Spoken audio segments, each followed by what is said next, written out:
If you fail to plan, then that means you're planning to fail. But don't worry, because in this video, we're gonna write your one-page business plan for your drone company. Coming up right now. So a couple of things I want to talk about before we dive into this whole template and get through everything is that a business equals solving problems plus money. Okay, so businesses solve problems for money. A business solves problems in exchange for money. Okay, if you're solving problems and you're not making money, you have a hobby. Okay, if you're making money and not solving problems, we need to talk because I'm doing the wrong thing with my life. All right, anyway. So as you can see on this business plan, we have a space for target customers, their problems, how you solve their problems, your unique selling proposition, equipment and certificates, how much it costs you to solve your customers' problems, and how you will find these customers and solve their problems in your unique way. So let's go ahead. I'm going to give you all an example from my own business, Sky Ninja. At Sky Ninja, we concentrate specifically on construction and other industrial level projects. 99% of my company does construction work right now. So our target customer is project managers at construction companies. Okay, that is one of our target customers. If I can learn to talk, y'all, man. Okay, so one of the problems that they have is keeping track of assets on large projects. So we'll go with that problem. Okay, so project managers at construction companies have an issue with keeping track of assets on large projects. So now I'm going to think to myself, how do I solve that problem? Track their assets. Right?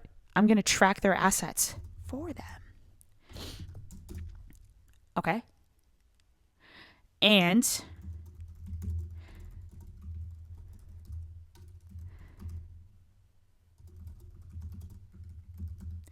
I'm going to track their assets for them and provide to them a weekly inventory list of their assets.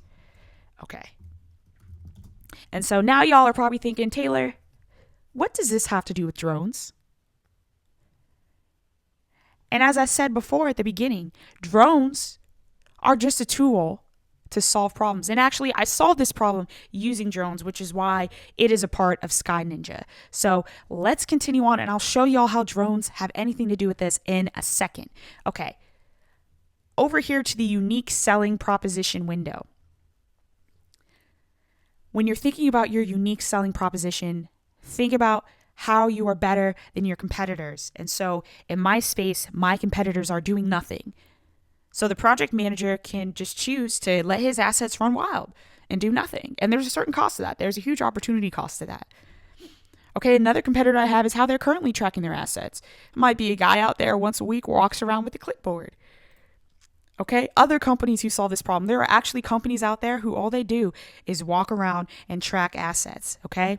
And other drone service providers who provide this service as well are my competitors. So when you're thinking about your competitors, and all of these on a high level are the same competitors that you have, think about what makes you unique next to all of these competitors. So for me, what makes me unique is that I am, or I should say Sky Ninja, is 45% cheaper than other asset management companies, okay? So Sky Ninja costs 45% cheaper than other asset management companies. Another thing that makes me different than other drone service providers is that I know construction equipment, okay? I know construction equipment, okay? But other unique selling propositions you can put in here is if you're faster, you're cheaper. Better is not one. Better is not a unique selling proposition. Higher quality is, but you have to be able to measure that and communicate that to the customer. But saying my service is better is not a metric that can be measured. Higher quality, yes. Cheaper, yes. Faster, yes. Better, no.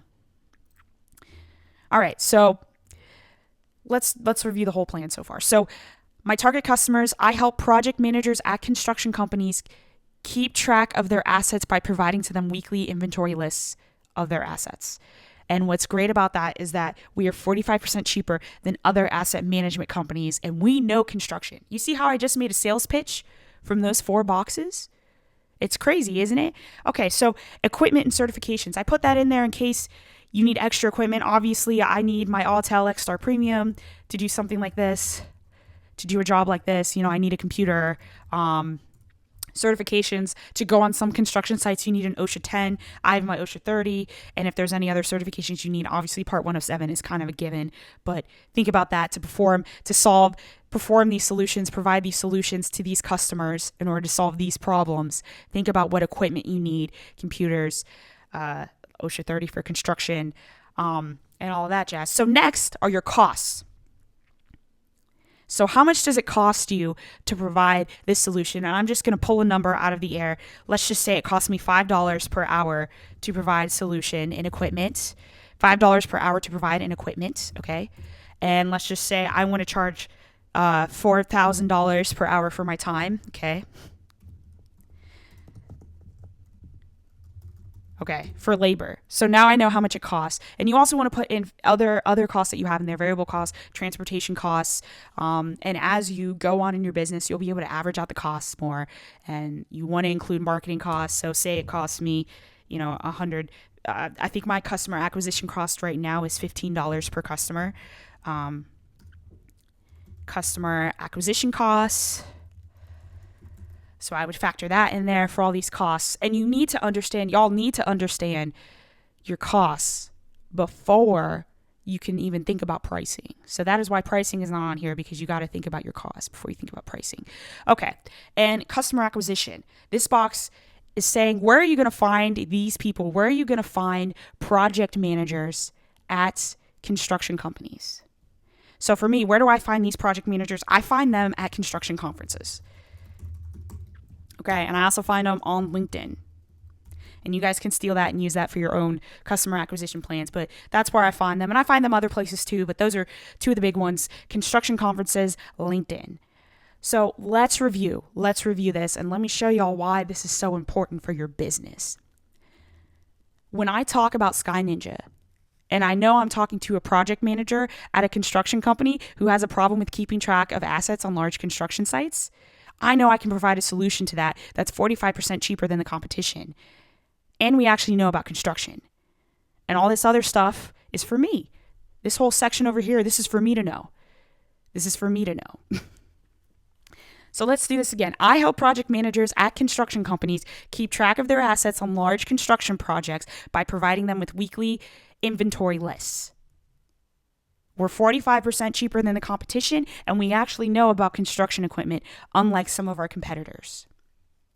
And now I have a pitch. Now I can go out into the world and tell people what we do in a succinct manner, and it's written in this succinct manner. And I'm telling you, whenever I'm looking at something I want to do within my business, within Sky Ninja, I fill out this drone pilot business plan because it helps me get my thoughts and my ideas together in an easy to use, concise manner. And like I said, drones are just a tool to help me solve problems, okay? It's okay if your business is centered around drones. Mine is. Sky Ninja is. It's in the name. But you have to be able to solve problems. So solve problems for a target audience in a unique way, okay? If you found this video helpful, go ahead and give it a thumbs up and hit the subscribe button below so you can see every video that we put out every single week to help you grow your income as a drone pilot. Fly safe.